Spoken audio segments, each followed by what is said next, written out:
বর্তমান পরিস্থিতিতে দেশের শান্তি শৃঙ্খলা রক্ষায় বার্তা দিয়েছেন সেনাপ্রধান জেনারেল ওয়াকারুজ্জামান। সোমবার সাভার সেনানিবাসের ফায়ারিং রেঞ্জে এক অনুষ্ঠানে প্রধান অতিথি হিসেবে বক্তব্য দেন সেনাবাহিনী প্রধান।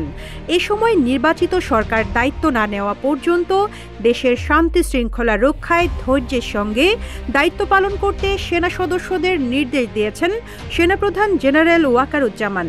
পাশাপাশি কাজের সময় অতিরিক্ত বল প্রয়োগ না করার বিষয়টিও তুলে ধরেন তিনি।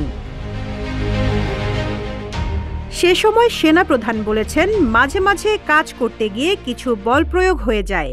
বল প্রয়োগ করতে গেলেও অত্যন্ত পেশাদারিত্বের সঙ্গে যেন হয় এবং যত কম বল প্রয়োগ করা যায় ততই ভালো। যমুনা স্মার্ট রেফ্রিজারেটর, স্মার্ট লাইফে স্মার্ট রেফ্রিজারেটর।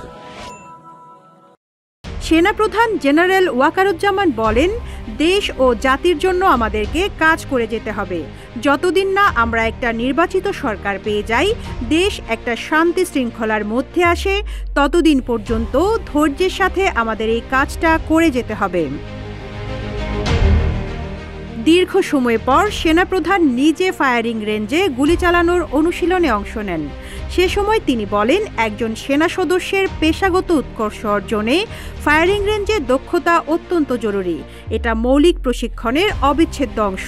প্রতি বছর এই প্রতিযোগিতা সেনা সদস্যদের কাঙ্ক্ষিত মানোন্নয়নে গুরুত্বপূর্ণ ভূমিকা রাখে।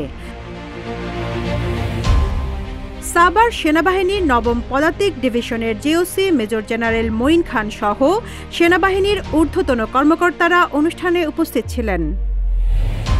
রিজওয়ানা রিন্তি, ইত্তেফাক।